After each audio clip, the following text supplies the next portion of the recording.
Good morning from Rangeley, Maine. I had been hearing talk about bad weather coming to the Northeast since lunchtime in Hunter, New York. It turns out it was Hurricane Fiona bearing down on Nova Scotia. It made landfall with 105-mile-an-hour winds and caused $500 million in damage. At 3 in the morning, my hammock started getting absolutely pelted with rain. It let off a little in the morning, but came back hard until 2 in the afternoon. I decided to spend the morning and early afternoon reading and snacking in my hammock. It was dry and comfy in there, and I didn't feel like packing up in the pouring rain. The temperatures were forecast to drop significantly over the next couple days, and I wasn't well prepared for cold weather riding or camping. I decided to head back south towards Gorham, New Hampshire, and leave the last 30 miles of Section 8 for another time. Once it stopped raining, it was actually a pretty nice day.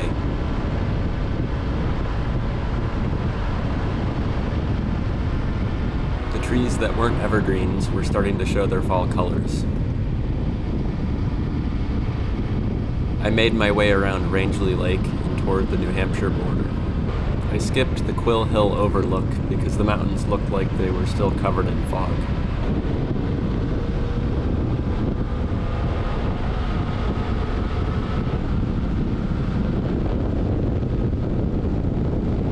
Route 16 follows the Megalloway River for a while before it enters Umbagog Lake.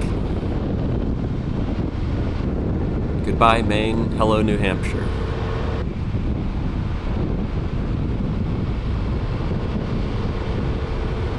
Despite the prevalence of these signs, I still have yet to see any moose in New Hampshire or Maine. I am now following the Androscoggin River and will continue to do so for the rest of the day.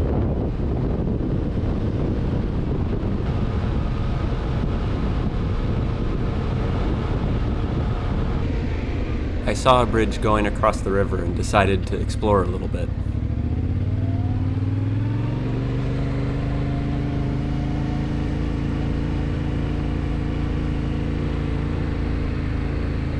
I found myself in the 13-mile woods community forest, 5,300 acres of preserved land along the Androscoggin River.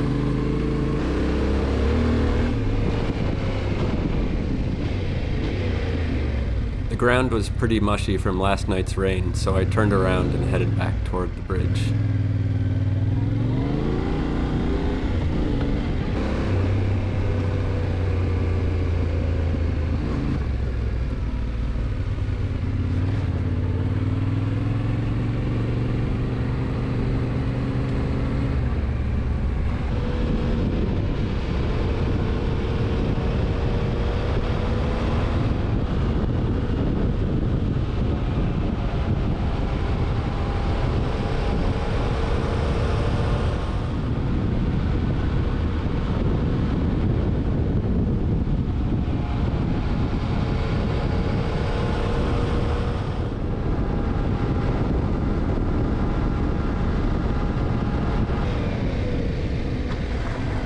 Just north of Berlin, New Hampshire, in Milan, is the Nansen ski jump.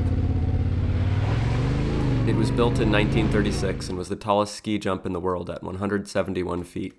It remained the largest in the eastern U.S. for nearly 50 years. It closed in 1988 and fell into disrepair. It was acquired by the State Park Service and restored to operating condition in 2017 when Olympian Sarah Hendrickson made a jump celebrating the restoration and history of the site. It's always fun to see unusual vehicles for sale on the side of the road. I found a nice motel in Gorham, New Hampshire, and took a walk through town to get some dinner and beer.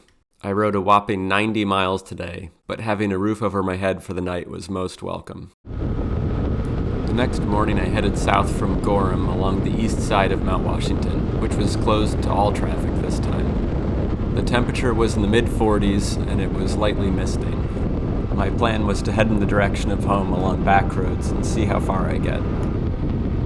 I have started many Mount Washington hikes from the Pinkham Notch Visitor Center on the right here. This area of New Hampshire has a rugged beauty to it. There are tall mountains all around, often with the tops covered in clouds. The Bartlett covered bridge was built over the Saco River in 1851 and is now, strangely, an antique and gift shop. The morning was full of rainbows. I think I saw 4 or 5 in a short time.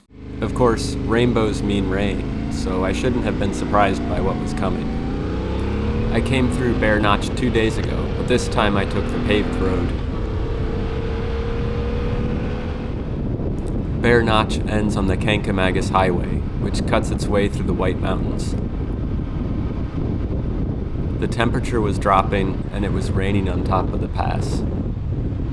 The Tenere's thermometer was showing 39, but it always reads a couple degrees high. The trees here displayed the most color that I had seen on the trip. These corners are lots of fun when it's dry, but they don't inspire confidence in these conditions. I stopped for coffee and a bagel in the town of Lincoln up ahead, but unfortunately they no longer had an indoor eating area. I was still cold when I got on the bike, so I stopped at the local gift shop/car museum. I had passed by these 2 cars many times before, but never realized there was a museum. It is the shop owner's private collection, and there's no entry fee. The highlights were this beautiful old Harley and a camper trailer with a boat molded into the roof. This old tow truck was pretty cool too. Having sufficiently warmed up, I got back on the bike and apparently pressed the wrong button on the GoPro. I am back into the land of covered bridges. This one was built in 1880 over Blood's Brook. I'd like to know the story behind that name. The Mill Cemetery up the road has graves from the late 1700s. I saw an interesting building on the side of the road, and then a historic marker just across a bridge. Whoa, mill. The building was the Blow Me Down Mill in Cornish, New Hampshire.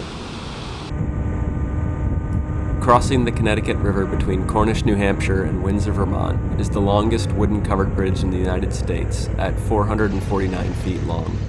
The Cornish-Windsor covered bridge was built in 1866 and is the 4th bridge to be built in this location.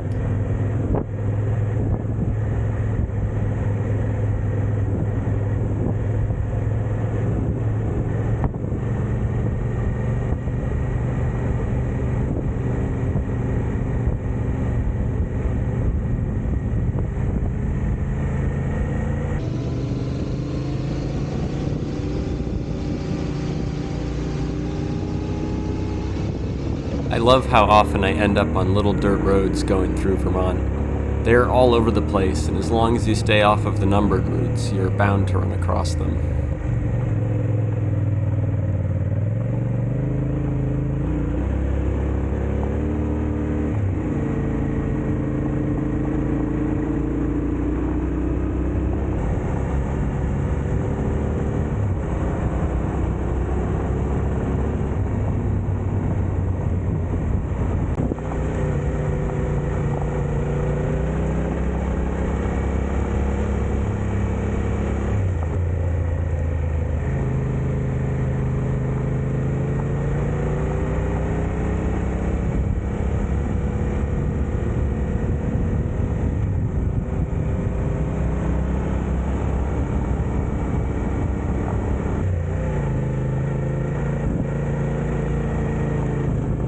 I had to turn around to get another look at this stone wall that is bisected by the road.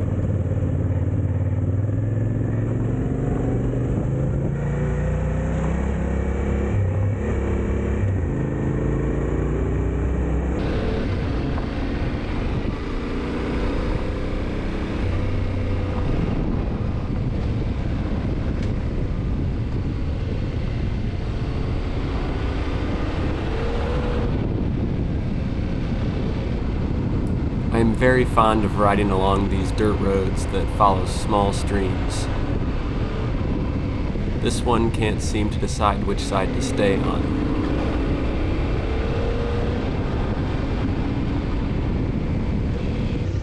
I found a little traffic jam in the woods by the Green River covered bridge. This bridge was built in 1870 and is in such a picturesque location.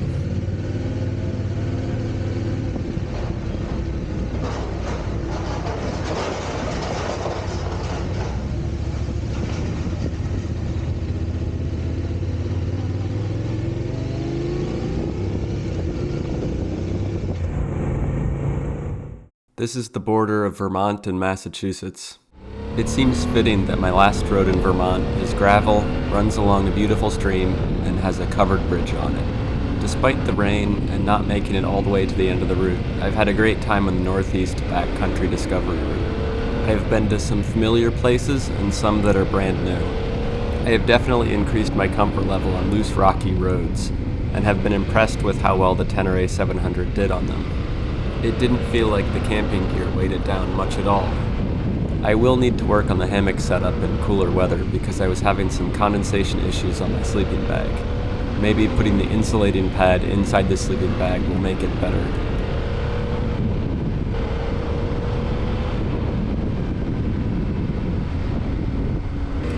I've seen more than a few covered bridges, and I even rode across a floating bridge for the first time.